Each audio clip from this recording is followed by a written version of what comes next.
The Dads That Game radio podcast is brought to you by Video Games Monthly. Video Games Monthly is a monthly subscription service that delivers retro video games to gamers who own classic gaming systems from the 1980s through 2000s. And the best part is, you keep the games. Check us out at videogamesmonthly.com. Live from his wife's basement, still gaming into their elder years. This is the Dads That Game radio podcast. Now, here are your hosts, Michael Wolf and William Small.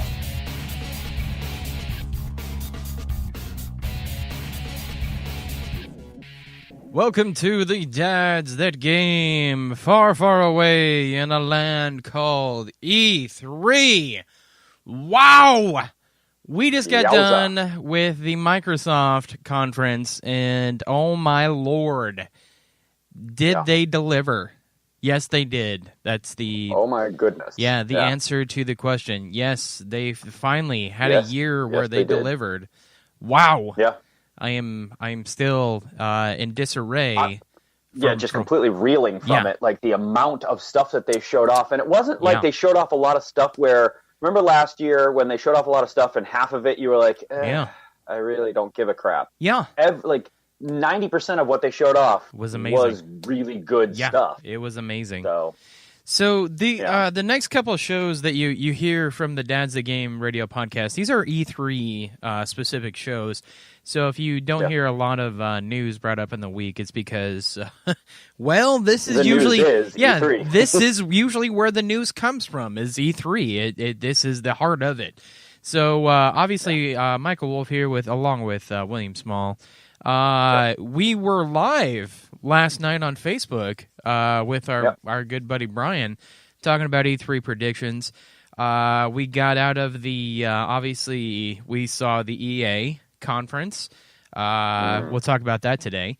But then we just got out of the Microsoft conference. Bethesda still tonight. We're still looking forward to that. We'll be live tonight too before the Bethesda show. So if you guys are listening now, please make sure you check out noobsandpros.com. Check out our Facebook page on there as well, because we'll be live streaming on Facebook. Try to get some more video up online too, so stay tuned to that. But man, oh man, that I'm still shaken by what I saw. Yeah. They really. I knew. Yeah. Well, I've been saying this forever. I knew this was the year that they were just going to have to come out. Guns blazing. They had to. Yeah, and they did not fail. I mean, obviously, there was a lot more that I give them credit for because a lot of this actually has release dates, and I'm not even fooling. Yeah. So I was amazed. Let's obviously, I'm going to start off the show like we normally do, and then we're just going to get right into it because Microsoft is going to eat up 90% of the show. Because there's about 50 games that they released, and we need to talk to. That is an insane amount of games, and I'm finally glad that they did it. So, obviously, check us out. Obviously, noobsandpros.com. Click on the podcast tab. That's where you can find our show. Also, we are hosting on iTunes and a Podbean. So thank you to those services for hosting us. It's amazing. Also, check us out. Thursday nights, Podcast Radio Network. You can download the Crikey app or the TuneIn app. Crikey, tune into 102.6. Tune in, just search for the Podcast Radio Network. You can find our show 7 o'clock Eastern Standard Time on there. Thank you to Player One Coffee. Go to their website, playeronecoffee.com. Use code DADSTheGame for 5% off your first-time order. I don't even know if I want to do Game of the Week, this week. Normally, we'll do a Game of the Week. We'll talk about random stories. We'll talk about everything, obviously to, just have some filler and stuff like that. But I don't even think we have time. So no, I think we should just basically tell people what's coming out. Yeah, I think we should do games of the week, obviously. And I mean, starting obviously today. So you got yourself from the 10th all the way up until the 16th. You can get yourself Muv. I don't even know if this is real. I think this is still a download, but Muv Love on PlayStation Vita. I didn't know they were making games on Vita. Tennis World Tour on Nintendo Switch. That is not what I think it is. That's an actual tennis game. Runbow on PlayStation 4. and Nintendo Switch. Actually, I'm sorry, Tennis World Tour, Muv-Luv was on the 12th, Runbow on the 14th, Higurashi, When They Cry How on the 14th as well. That is on the PC. RBI Baseball 18 on the Nintendo Switch. Actually, been looking forward to that one. That's it for the 14th. Lego The Incredibles, Xbox One, PC, PlayStation 4, Nintendo Switch. And what is that? That's it. That is it for the week, guys. Short week. Obviously, this week will be really jam-packed full of video games. The one game that I did want to tell you is out right now, though, Unravel 2. We'll talk about it when we go over the EA conference here in just a minute, but Unravel 2 was announced yesterday that it is available right now, so go grab it if you are a fan of Unravel. I'll do it anyways. I'm going to say Game of the Week this week, Sushi Striker, The Way of Sushido. Having a lot of fun with that game. Really, really interesting game. Really, not what I expected at all. Like I thought. It's like puzzle meets fighter, so it's very, very interesting. And there's a complex system behind it. Not disappointed though. Would love to talk more and more about it, but like I said, we don't have time. This is going to be the craziest the next couple shows. I'm going to entitle this one E3 Part 1, and then next week, please stay tuned for E3 Part 2. We'll cover Devolver Digital. We'll cover Ubisoft. We'll cover Bethesda. We'll cover PlayStation. We'll cover Nintendo. So this time around, though, we have to cover obviously EA and then Microsoft. So two big heavy hitters. Microsoft more than others because, dear God, we're gonna fly over EA. I can guarantee you, because I really want to get to the Microsoft stuff. Just because, dear God, I'm still shaking by that last trailer. So we'll talk about it. But obviously, let's just jump right in. Obviously, EA started things out yesterday. So they introduced Battlefield 5. They stated no loot boxes, no season passes. But the interesting thing that I thought was, I thought they would take another road, but apparently this is the future. They're introducing a Battle Royale mode. I don't know why. Because why not? Hey, why not? Yeah. See this here bandwagon? Let's all jump on it. Yeah. I just thought, because Battlefield and Call of Duty, they always, they're it's like the North and the South, man. They hate each other, and one's always trying to, reign dominance. It's like the civil war of war games between these two. I was really interested to see that they were going to go in this direction because Activision did with Call of Duty. They were like, we're not going to have a single player story. We're going to do a battle royale mode.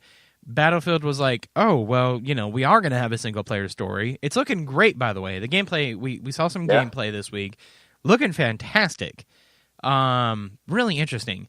But then to throw a battle royale mode on top of it, I wasn't expecting it. Like, honestly, I thought they would have, just been happy with their multiplayer maps. So, just because they normally do so well. I don't hate them. I don't hate them for it, but it's just an interesting way to go, I guess. So, yeah. Oh, well. Nothing I can do about it. So, no release. Obviously, that's coming out this October, isn't it? I believe. Yeah. Yeah, I think it's something like that. Something like that. Yeah. But then, obviously, EA jumped right into what they do best, is sports games. They introduced FIFA 2019, NBA Live 2019, Madden 2019. None of those games excited me, and I'll be honest with you. Nope. I mean, they said in FIFA they're introducing, what did they call it, a new Champions mode. I can't remember what the UEAF or... I wrote it down. Yeah. I had to write it down because I was like, I have no idea what you're talking about. UEFA Champions mode. Apparently in Europe that's a big thing. I don't know. Everywhere else except for America. They also said if you're a FIFA fan that you can do a free trial of FIFA 18, last year's hit, hit, I don't know, on PS4, Xbox, and PC, if you want to download that right now. Then they talked about something very interesting, and Microsoft actually touched on this as well, because, I'll talk about what EA is doing. EA is putting more development behind their streaming service. They're starting off with Origins Access, which is already a thing, but Premiere, which apparently rumor is it's $100 a year, so $10 a month. But from day one, you'll be able to play Madden 19, FIFA 19, Battlefield 5, and Anthem.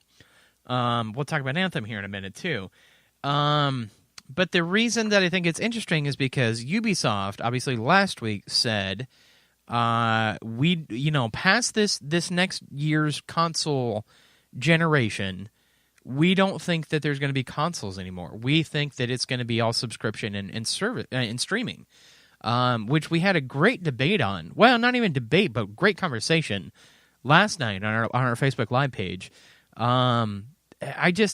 We really kind of understand, like, I guess the the one question everybody kind of asked when we came together is, great, but how are you going to play it? Like, is it going to be a Roku stick? Is there going to be some sort of hub that has a memory that you save into? Is it going to be cloud-based memory? Still a ton of unanswered questions, and I honestly think I think this is where the future is going, even after we got done with the Microsoft conference, because with this, obviously Xbox Game Pass, it really seems like this is where it's going. Like, honestly, I think it's going to be cloud-based gaming. Like, PC will still be around, but they may, honestly, it may be like a Roku stick and just everything be cloud-based. And you just have to have internet, and then you just have to have your controller, and then it just connects that way. That may be where the future's heading. I don't know. What are your thoughts on that? I mean, it could be the way that things are going, but I mean, it's just one of those things, like, I don't know. Like, sure. I think we had talked about this yesterday, and I think my biggest issue is that if you went all digital all the time, and they've been talking about this forever. I think they were talking about this when the PlayStation 4 and Xbox One first came out as well. Right. But the bottom line is, even a 2 terabyte, even a 10 terabyte system of just the memory wouldn't be enough for you to acquire a large amount of gaming, of games just to store, unless everything is saved. Like, you pay for the license for it, but it's even the game itself is stored in a cloud. I think that's what they're doing, though. That worries me. Well, that worries me. It does. I don't like that. It does in a sense, because if anything happens to the cloud, your game's gone, and I get that. Right. But I could see the future of that, and the reason I say that is because even Nintendo, they're putting they have Resident Evil 7 coming to the Switch, which they said was never even going to be possible, but they're putting it on the cloud, and you can stream it from the cloud, and it's there. And I get the point of, obviously, like, if anything ever happens to the cloud or anything glitches with the cloud and it deletes your game, you're tough out of luck. But this is kind of like the new trend right now, and I really see them going to this, because I think media, like CDs, discs, and stuff like that, I think it's a dying art. I think that's out the door. I agree. The cost of just doing digital is way more cost effective than releasing hard discs for everything, like the actual physical copies. Right. I feel like if it was more like a Steam kind of service, I would feel more comfortable with it, where it shows your library of games that you own. No matter what, they're yours. You bought them with your money. Yeah. So you got the license for it. So you can play it on any system that you can install that product on. So whether it be installing Xbox on a set-top box, like you said, like a Roku or something like that, or putting the thing on there, and then it'll show your entire library that you own. Right. And you can just pick any of those games, and you can click to play it. Like, you could either download it to play offline, or you could stream it. You should have the option to do both, because let's be honest, not everybody has solid internet connection. Right. Well, and I guess now, I mean, there's so many places that don't. Well, and I guess that's a concern of mine as well, because if you're going to base it like a Steam system, you still need a hard drive. And I don't. I mean, it's kind of weird, because, like, with Steam, like, yes, like, it is all the games are available from the Steam server. Like, anything you buy is there forever. Like, as long as you remember your password and obviously login information. Yep. But whenever you download the game, like, your game saves, everything that you do in that game is saved. Local. Is saved on your computer. It's local, so you have that save. That, I guess that's just concerning. And I mean, I don't know if the technology is there yet. I'm sure it is, but it's kind of I'm kind of iffy because I've had games with cloud-based saves before, and when they do glitch, tough luck. Gone. Yeah, gone. Too bad. Yeah. Tough luck. You got to start over again, and then hopefully this time around that it'll save. But I mean, you're talking to also people in our generation. Obviously, have had, I guess, beta versions or entry versions of that technology. I don't know where it's at today, I guess is my point. Like, if it's a lot better than what it used to be, and it's full, foolproof. There's, obviously no threat of you ever losing anything like that. I'm on board. Right. I think it's a brilliant idea. It's honestly, like, I feel like we're never going to have to leave the house, like, ever again. Seriously. Like, I feel like you can do everything from your house. Like, the reason I say that is because, like, my job is looking into aspects of telework where I can just work from home. So it's like I would never have to leave again. I could just get myself, like, a little wheel and a water bottle. And, like, I'd never, I'd be honestly, I feel like they're trying to make us hamsters in cages. That's what they're trying to do. Like, here's your video game, here's your wheel so you can exercise, here's your water bottle, you're fine. It's kind of what it is, man. Everything's just going digital. It's like, seriously. So, but, I'm going to move past this point because we have so much to get to, but just so much more to talk about, I think it's interesting to hear, like, this is kind of like the underwhelming theme of this week, because I mean, obviously EA wasn't the first one. Microsoft touched on it as well. Microsoft's taking initiatives to make it faster to get the games to you in your home with this, Microsoft, Game Pass.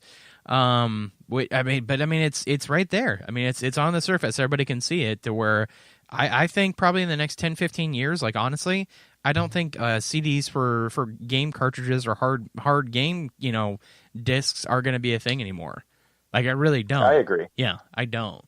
So, but we'll see. Like I said, it'll be interesting to see how that pans out. But moving on, obviously, the next thing that they went into, which made me laugh, Battlefront 2. My favorite part of his whole presentation, hey, when our game came out, we did some things wrong. You think? Yeah. So that was how he started his presentation, is we know this isn't how we wanted things to go. So I'm kind of wondering, like, how much of that was DICE versus, EA, obviously. I'm guessing EA was probably a big chunk of that. But they announced, obviously, coming soon, Han Solo, the expansion for that's coming out soon. They said Hunter mode was really popular, where you can play in the Ewok village. And then they said they're going back to the Clone Wars, which was really, really cool to see that they were going to do that. But then they had an interesting moment, too, in the crowd where the host was in the crowd, and she's like, oh, look who I ran into. It's the head of Respawn. And he was all like, oh, yeah. He's like, we have a name for the next the Respawn Star Wars game that everybody's been talking about, because it's been canceled, and Amy Hennig was ahead of it now, and now she's out, and now it's like we have another department that's heading it up. They've had to rework it, but they stated that the name of the new Star Wars game is called Jedi Fallen Order, and it's not coming out until holiday 2019. No trailer, no little, obviously not wasting our time with it. I really honestly, to me, like, I would have been okay, like, if that part of the show didn't even exist. Like, I kind of felt like it was a giant waste of time. But that's just me. There was other waste of time in EA show as well. We'll go over them here in a minute. Next, obviously, game that I talked about, obviously, when we went over Games of the Week, but Unravel 2. They say it's a 2-player co-op now. You can play by yourself, but you have 2 characters that you control. That you have to solve puzzles with, so it's harder than the first one, obviously. But then they dropped the bomb on us, and they're like, oh yeah, by the way, this is a finished game. It's out right now. Okay, great. I'm glad that You took the time to market that to everybody. I mean, I know E3 is a huge platform, but not even a commercial? Okay, all right. But I don't know. I don't know how well the first one did, so maybe there's a reason they did that as well. The next game that they went over was Sea of Solitude, which looks amazing. It looks really cool. It looks really, really cool. I thought the lady that wrote it and presented it, she was a dead giveaway for Arnold Schwarzenegger's sister. Not because like she looks like him, but just because she talks exactly like Arnold does. She's from Germany, so I don't hate people from Germany. Well, there are some people from Germany. You know who you are. We'll just leave it at that. All right.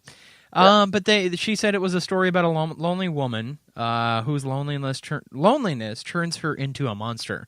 And we kind of had a conversation about this yesterday about, like, you know, that kind of relates to a lot of people about, you know, men, women, you know, teenagers, anybody out there. Why is teenagers a different category than men or women? I don't know. Whatever. Because they're a different entity, different. Yeah, completely unto themselves. They're a different species. Apparently, I got it.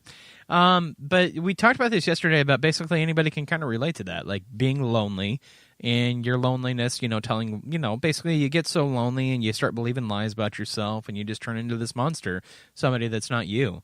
And she wrote this. It looks beautiful, but just this beautiful game about it. I don't know if you guys have been catching the theme of these games being released, but a lot of the games that EA talked about, no release dates, like whatsoever. Like there was a couple, but like a lot of these games, like they should be out this year, but yeah, no release dates. So that was kind of a down point that I thought in my mind, because I would, if you're gonna go to E3, it's like I would hope that you would have a finished product that would be coming out later this year or early next year, but didn't happen with them. So I don't know where they're at. Then they did the biggest waste of time in my opinion. They went out and basically had a shoutcaster with two top RTS players play a new mobile game, and it's called Command & Conquer Rivals. Now, I love Command & Conquer, but I really didn't see a purpose of wasting time just doing this little presentation they did of them playing the game. But if you're interested, I mean, Command & Conquer Rivals will be out this September, they said. Actually, I'm sorry, this summer. I'm not sure if it's September. But it's out on Android and iOS. They said if you own an Android phone, though, if you're interested in the game, you can get the pre-alpha right now. So go download that if you are a Command & Conquer fan or know somebody that is. It looked cool, but I just didn't see the purpose of wasting time like in a conference setting like this. So, yeah. And then the last thing that they went over, obviously, they went over Anthem. I don't know how to feel about this. Like, honestly, like the gameplay looked amazing. They did state that there was going to be no loot boxes and it's not going to be pay to win. So they did give us reassurances of that. They did give us a release date. They said it's coming out February 22nd of 2019, which I'm excited about.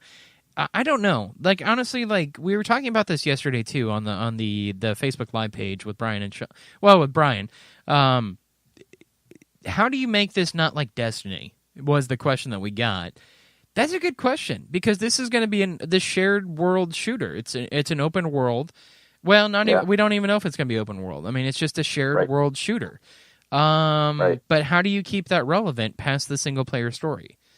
I don't know. I don't know. I mean, there's suggestions that I've kind of been reading lately of, why not make it more like an MMO? Like, why don't you make sections to where you can't go into unless you hit a certain level? Make it like that. Like, any MMO out there, like you're restricted to this area from like ages 1 to 10, and then you go 10 to 20, 20 to 30, or whatever the level cap is. Like, that slows things down, but that also engages your players to, keep them playing and get that, max level, and then obviously moving into endgame content. I don't know, man. Destiny's had this problem forever, and I'm not going to go into Destiny because we go over them all the time. But just, like I said, I'd have to see like how much substance you're bringing into it, I guess. So that's a hard market to get into, is the shared world shooter. Like, I can't think of one game that's really been successful. I know Destiny tried. I know The Division tried. We have Division news today, too, because we just saw the trailer for that. Thank God it's not Christmas anymore. We'll talk about it. But that was it for the EA show. And then later that day, there's a new indie game that dropped, too. It's called After Party. So you basically, you go to hell, literally. With it looks so cool. Yeah, two characters named Milo and Lola. They're two best friends trying to get out of hell. And it's basically pretty much like a choose-your-own-adventure game. I mean, it had kind of... I didn't really see any RTS aspects of it, but I mean, it was really, really like choose your choices. I don't know. I mean, it looked really, really neat, though. So I'm actually really excited for that game, and apparently a lot of other companies are, too. Microsoft already talking about putting it on Game Pass, so... I was pretty excited to see that. But let's get right into what we just got out of, and that is Microsoft. Dear God, we've... I don't know if they've been listening to the show, but I feel like at some point in time, I think they're getting it. Like, I feel like this is the year that they were like, okay, we need games. We don't need, these third-party games that nobody cares about. Like, we need major hitters. We need studios. We need to start making things happen. This is a very promising year for Microsoft. And it really is. I honestly, I kept on saying that forever. It had to be. Like, this was the year either they were going to get it or get out of the console generation and just go on to, making everything else, I guess. But they got it. Like, honestly, I think they got it. And hopefully, I mean, it's not a lie, and hopefully it's not lip service. But they started the show, obviously, with Halo. So it is confirmed there is a new Halo game in the works, which I was kind of really disappointed about because rumors are that's been in development for quite a while, actually. Yeah, for a long time. Yeah. But we did get it. We got a name. It's called Halo Infinite, but we got no release date. No release date, nothing. I mean, the trailer, like the reveal trailer was pretty cool because you look at it and it's, another ring like the original Halo. Yeah. And, that seems really cool because it makes me think that it's going to be back to that kind of play style, whole the style of game and everything. Right. And I loved the old originals. So if they bring it back to more of that, then sign me up. That sounds cool. But again, when's it coming out? Next year? Yeah, the year after that? That's what I said. That's why I said. Like, I hate when companies come to E3 and they just present, like a trailer or something like that. Like, and there's no substance behind it. Like, I would be okay with a trailer, and then they're like, coming January 2019, and everybody would have freaked out. But I know for a fact that game's been in development for quite a while, though, and I know it takes time for games to get developed. But that one's, they were even talking about bringing that game to E3 last year, because they're like, is this the year that Halo needs to step back in? And then I know they've been working on it ever since. I don't know where the direction of the game's gone since then, obviously, so I don't know if there's been a halt or if they're just getting back in full swing of it. Yeah, I think out of the whole presentation, I think that's what I was probably most disappointed about.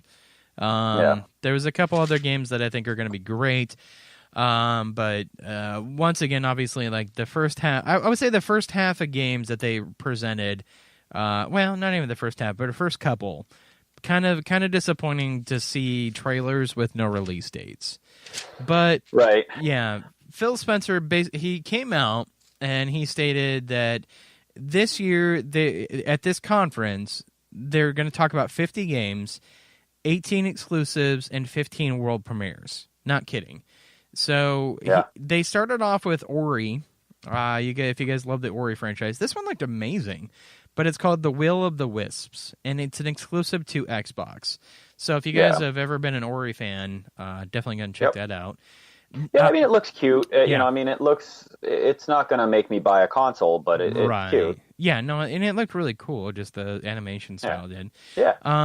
Sekiro Shadows Die Twice. Now, is this the one that was mistaken for Bloodborne? I believe. Yes, this is what people thought was going to be the Bloodborne game. The Bloodborne 2. They thought it was Tenchu because a lot of the things looked like it could have been multiple different kinds of stuff. Yeah. But it seems like a cool game, regardless. It really kind of did remind me of Bloodborne, but it really kind of reminded me of Nioh. Like a lot of Nioh, like a hybrid between Nioh and Bloodborne. Because if you notice the arm thing that was the grappling hook, he also like snapped out that axe of it, in his arm and used that to hit stuff with. So that's kind of like how in Bloodborne, where you get the all the different weapons that have two different modes where they snap open and snap shut. Right. And I'm sure, and it seems more fast, like Bloodborne versus a Souls game. Sure. And I don't know why Bloodborne would be at a Microsoft conference though, because Bloodborne was exclusively to Sony. So right. So but maybe it's from Soft, so there's still a possibility we could see Bloodborne too. I don't know. That's a possibility. So I did hear a rumor that they have that the FromSoft people have 3 games that they're showing over the course of E3. So it could be pretty good rumor. It could be. Yeah. I mean, it could be that they're also going to be like, boom, Bloodborne 2. Right. I would be very excited. Yeah. But I don't know. So, but then obviously head developer Bethesda came out for Fallout. He stated that Fallout 4 is obviously going to Game Pass, which was pretty cool. Yep. We got to see more of Fallout 76. I still have no idea what it's about, except for the fact that it's a prequel. So apparently this is a game before everything happened. Like basically the bombs fall, you're the first response team. So you wake up first and head out into the world. Yeah. So it looks gorgeous. The environments look really pretty. Fantastic. I just like I said, I still don't know what they're shooting for there. I don't know if they're going for kind of the rumors of what we heard as it's going to be kind of a survival game, or if it's actually going to be like it's an individual game. Like I think that it's the next Fallout game. I think instead of doing another Elder Scrolls, they went with more Fallout. Sure. And they said, I mean, what they said, it was 4 times bigger than Fallout 4. Than Fallout 4. Yeah. So Fallout 4 was we know massive. it takes place. You saw the pictures that it takes place in West Virginia. Yeah. So I feel like it's just a single player, solid, big open world, typical Bethesda game. Well, hopefully tonight at the Bethesda conference we'll find out more. Yeah, obviously. Maybe we'll see more and they'll actually go into it a little bit more. Yeah. So I don't know. I mean, I was excited to see that. I was excited to hear that they obviously came out and talked a lot more about it. But yeah, I mean, I still have no idea what it's about. But then also they came out with another world premiere. This is set in the Life is Strange universe. Looked really cute. It comes out June 26th. But it's called Captain Spirit. It's about a boy who uses his imagination. But it's in the Life is Strange universe is what they said, so it's kind of cool. Yeah.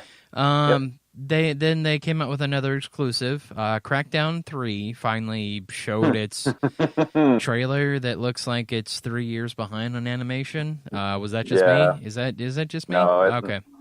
Yeah, it looks like if that game came out 3 years ago, it would be acceptable. But if it's coming out next year, I think I'm gonna pass. Coming out next year, and I don't think I want any part of it. It looks like Saints Row. I'll be honest with you. Yeah. It looks exactly like Saints Row.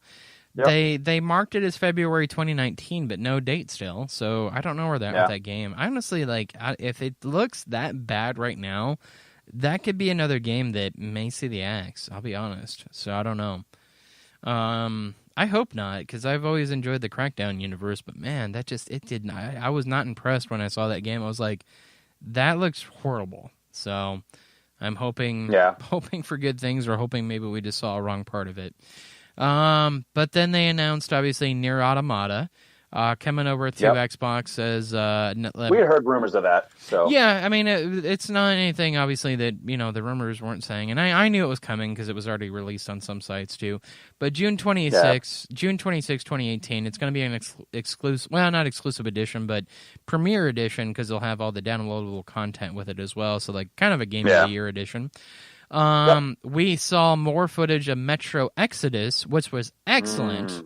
Yes. Finally has a release date, February 22nd, 2019. And then so many. That's such a busy day. I know. Oh, there's a lot to compete with that day. It's unreal. Painful wallet day. But then the game that I honestly thought was hidden along with Half-Life 3 that would never see the light of day, Kingdom Hearts 3, has a release date, January 29th, 2019. I did not think I was ever going to see the day that would happen. And it looks good. Crazy. It looks really good. So I'm excited. Yeah.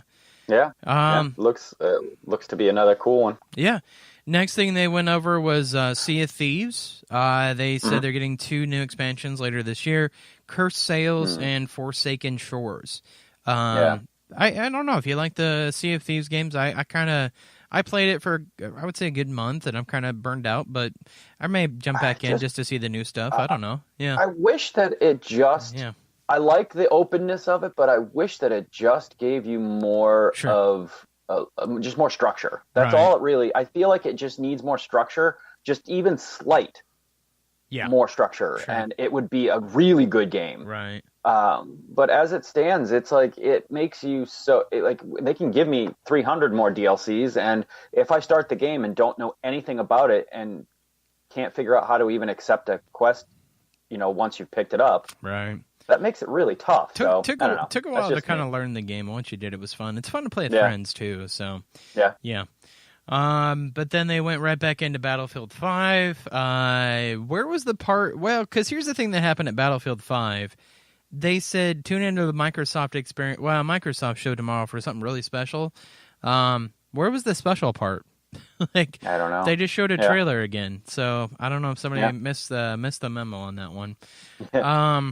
Then they showed another exclusive world premiere that they're going to have, Forza Horizon 4. They said it's set in Britain. This is an interesting part about it this time around too. It's a shared open world, so at any point in time you can run into anybody. They're promising 60 frames per second on the Xbox One X. They're going to have seasons, world events. And then it will be on the Xbox Game Pass as well. And that's coming over October 2nd. So we got a release date on that one too.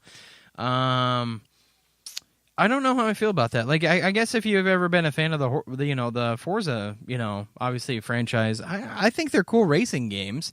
I'm just not. I'm not as super into racing games, I guess. Yeah, that's me. I'm just not super racing game guy. Sure. Whatever. But it looks cool. Yeah, the seasons looked amazing. I like the seasons thing. Yeah. How they were saying like that big lake over there, it looks like this right now, but watch what happens when it's wintertime and you can drive across it. Right. And now it opens up areas that are new. And that's cool. That's and emergent gameplay. But I still don't really understand. It's a racing game, but there's no tracks. You just kind of go wherever. And it'll be like, you do this from here to there. Yeah, kind of like I think they have ways to rope you into areas to where to drive to. I haven't played a Forza game forever, but yeah, Horizon is basically you're driving everywhere. So it's kind of interesting. Yeah.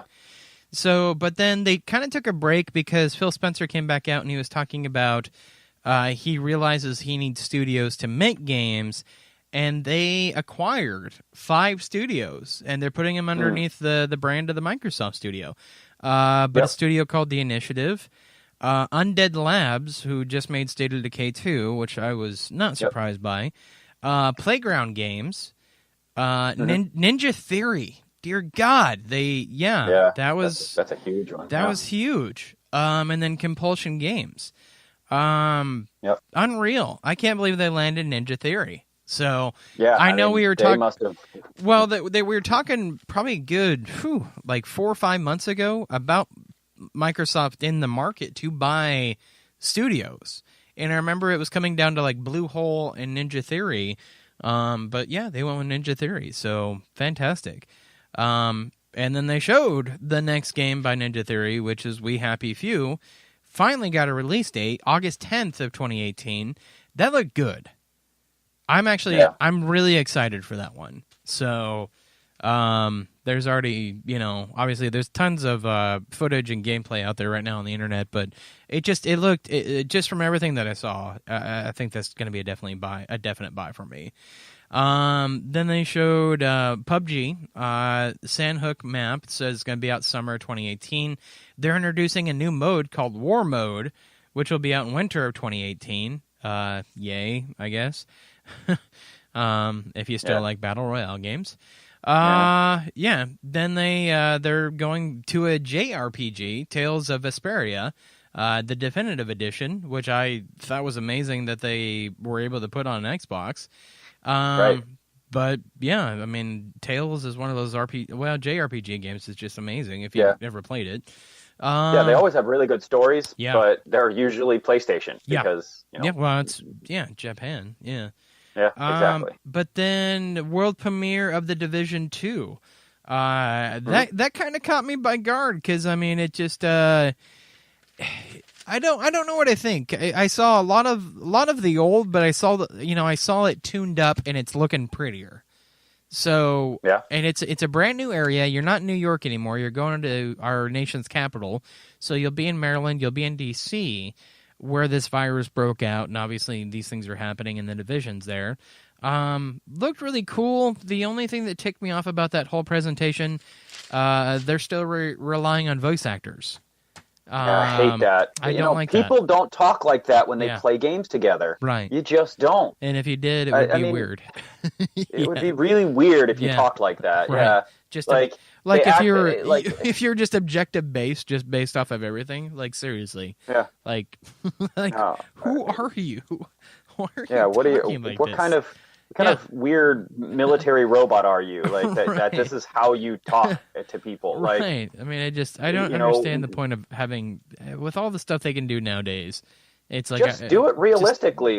They know how people talk. Like, hey, all right, let's. All right, is everybody here? All right, let's go over that way, and everybody goes over that way, and then you're like, oh my god, hey, somebody help me with this guy, whatever. Right. Like just normal. It doesn't need to be all weird and dramatic. Right. It's just strange. Just a bunch of group of people going around and be like, what's our chances? Well, it's 0.33 with 3 repeating.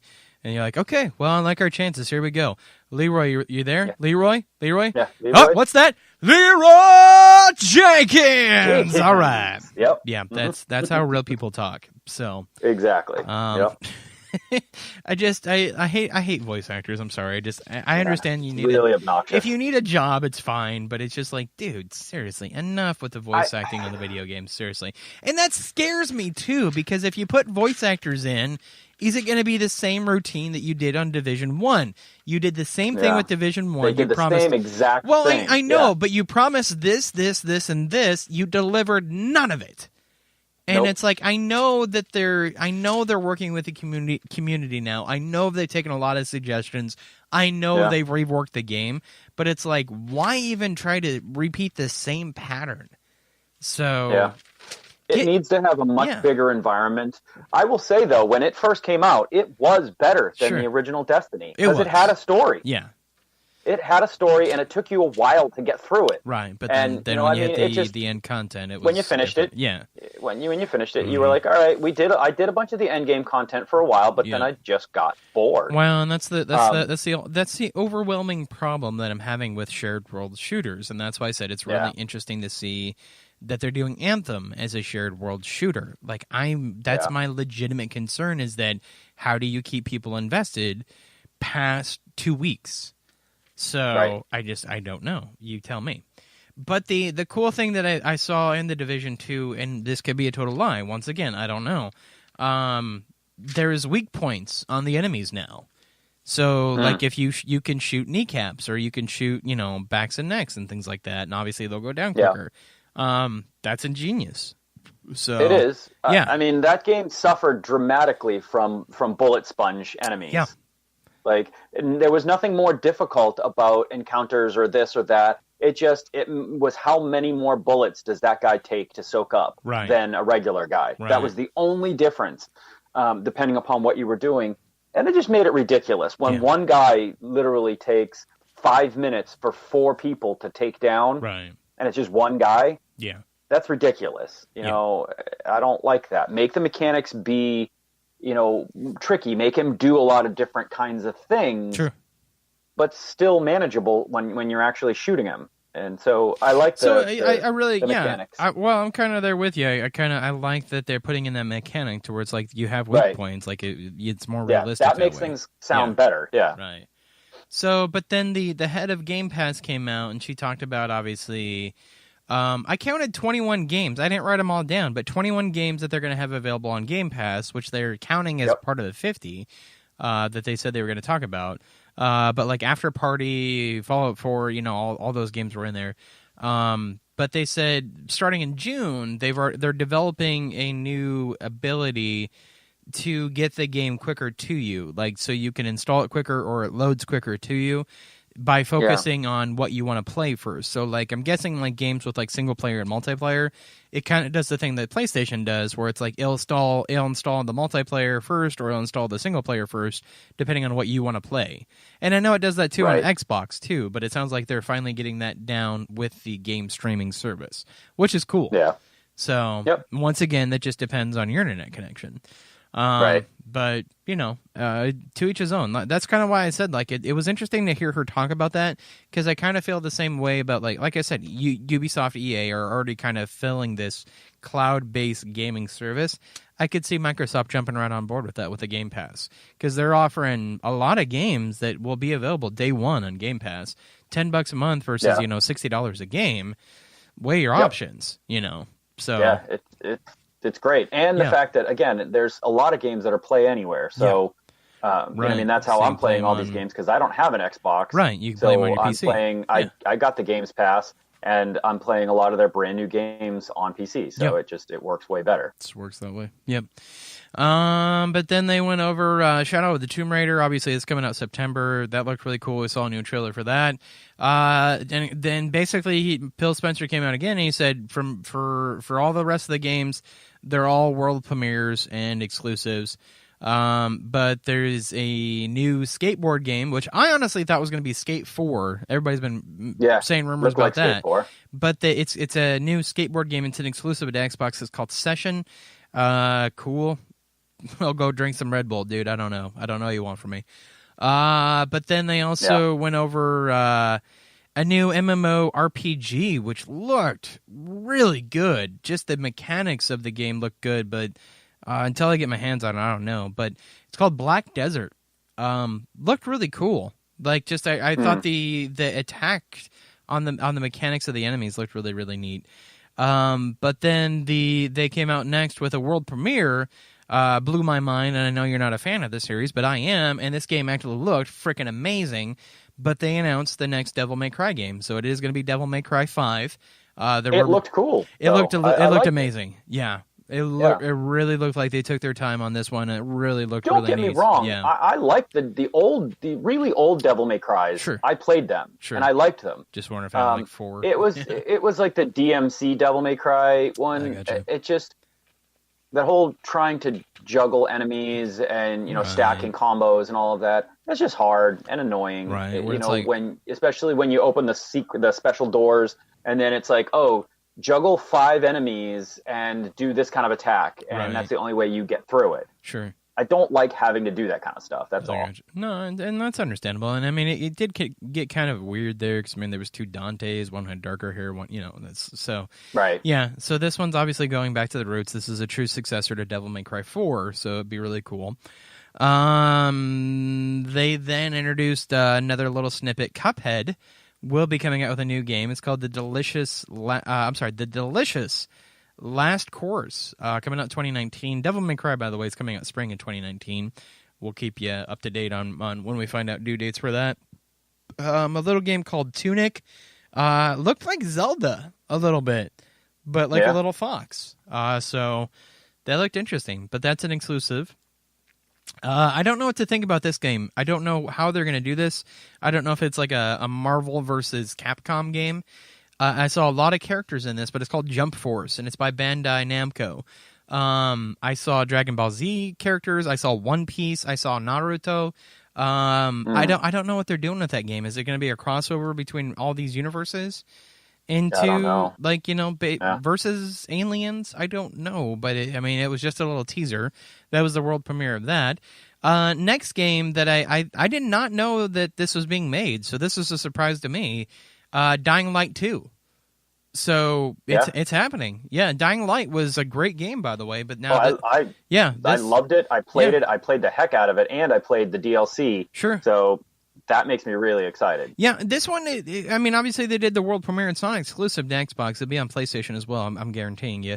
But the interesting thing that they're making about this game, it seemed like you had to deal with more like the human aspect during the day, and then the zombie aspect or whatever you call them at night. So, it was kind of like a split between two worlds. It's like you had to make choices of how to survive in your community during the day, and then at night, then all the, horrible things come out at night. So, It looked really, really good, though. The game, we saw a little bit of the gameplay. It was really fantastic, so I'm actually pretty excited for that one. Next one, which will be an exclusive, which was a world premiere, made me laugh because I think in a time like this, it's just the right time to bring it back, especially since they put these characters in tech. Well, no, it was Killer Instinct. But Battletoads making another game after 30-some-odd years. I think it's time, and I think it's relevant enough that they could. It's going to be, from the way it sounded like, it's still going to be a 2D side-scroller.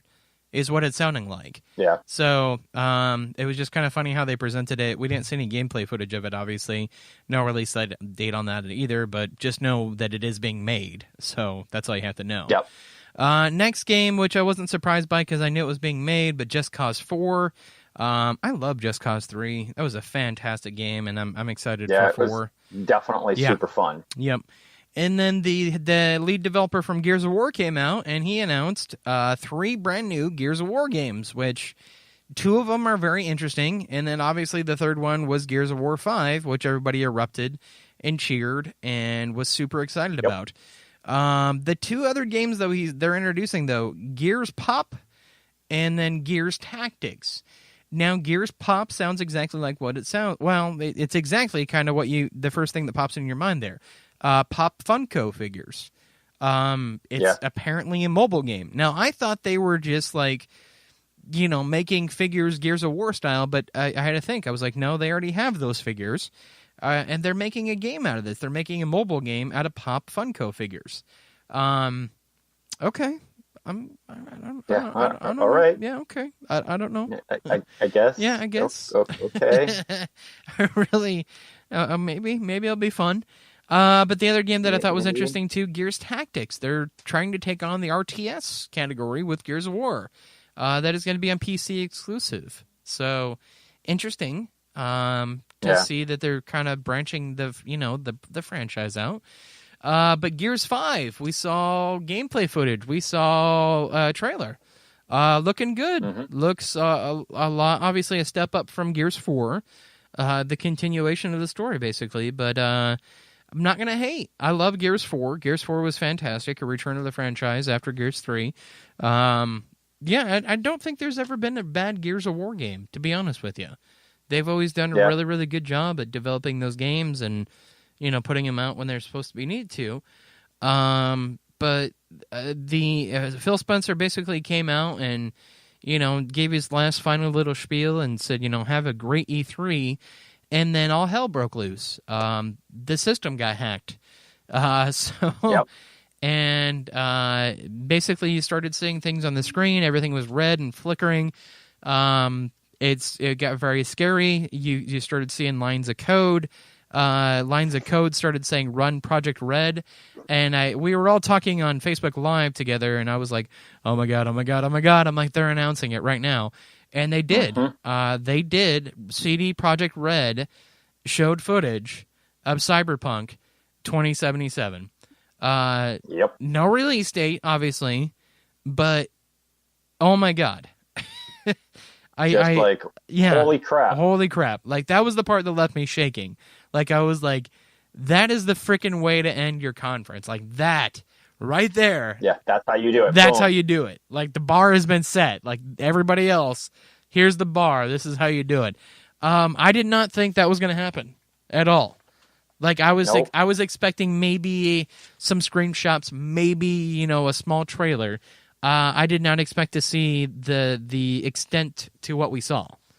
I didn't see that coming. Yeah, just fantastic though. Just so excited to see when that game is going to come out because I'm not kidding. It looks so good.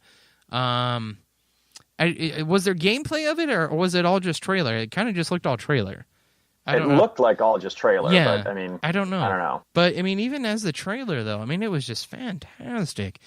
But that was it. That was it for the Microsoft conference. Obviously, like I said, I mean, they just came out swinging. They came out on all cylinders.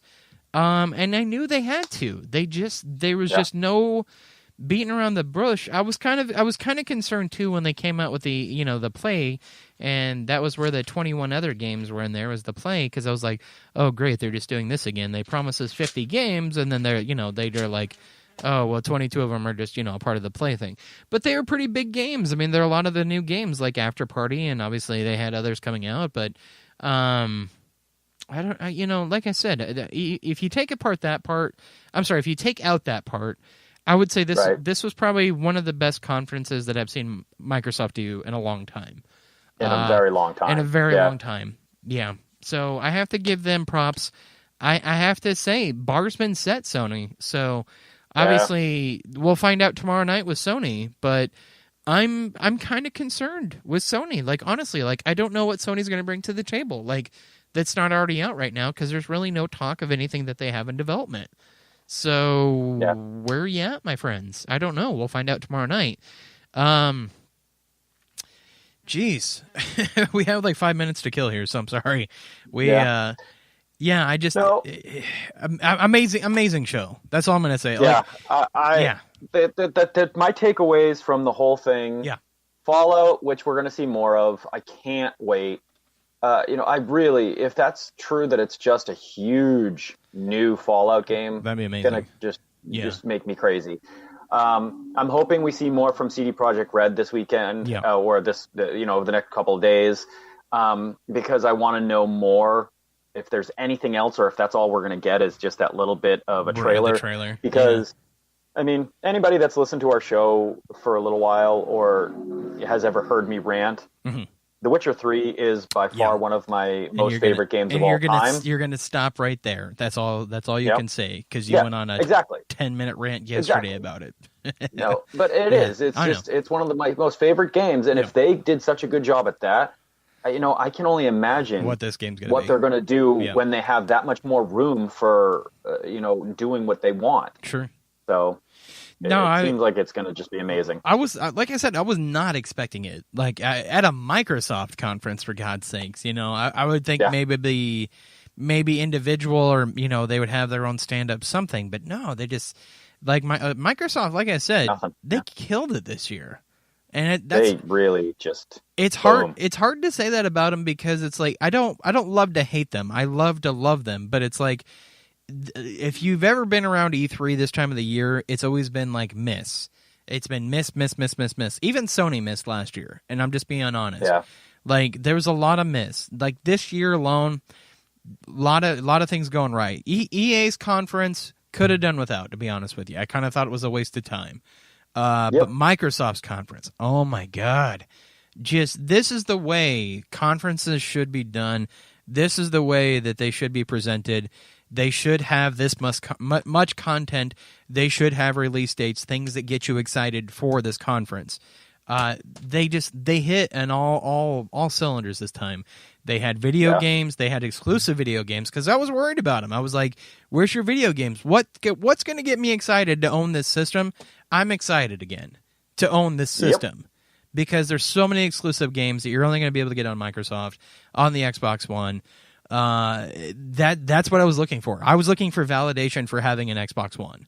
So now I have it. Obviously, this next year is just going to be huge for them. So I'm really hoping good things for them. But obviously Bethesda will be tonight. We got to get out of here a little bit here because actually we're going to take about a 45-minute break and then we'll be live on Facebook before the Bethesda conference starts, which actually starts about 8 o'clock our time, 9 o'clock Eastern. So we're going to go live again on Facebook, so check us out. That means I don't even think you'll get to this part of the show unless you're just skipping through, right? Be like, oh crap, I gotta go. But we gotta get out of here. We do love you. Please listen to us Thursday nights on the Podcast Radio Network. Please support them. Please visit our website, www.noobsandpros.com. We are just under the tab that says the podcast. So please check it out. All our information there, our events, just everything you can think of will be up on our website. Follow us on Facebook. Obviously, you can follow Noobs and Pros, or you can follow the Dad's the Game. We link everything together all the time anyways. Battlegrounds. Cannot forget, this Saturday, Battlegrounds, the 16th. It's going to be at the Mickle Center, 5 to midnight. Bring your friends, bring your controllers. Des Moines, Iowa. Look all the information up. Noobsandpros.com. It'll be all on there as well. But from Michael Wolf and from William Small, I'm going to say your intro for you because we got to go. Because we got about 45 minutes and then we got to do another show here. So, but we love you. We will see you later, and take care of yourselves this week. And happy E3, everybody. We will bring you part 2 next week, and we'll finish everything else up. So, see you later. Thank you for listening to the Dad's the Game radio podcast. Email us your questions and hate mail to dadsthatgamepodcast@gmail.com.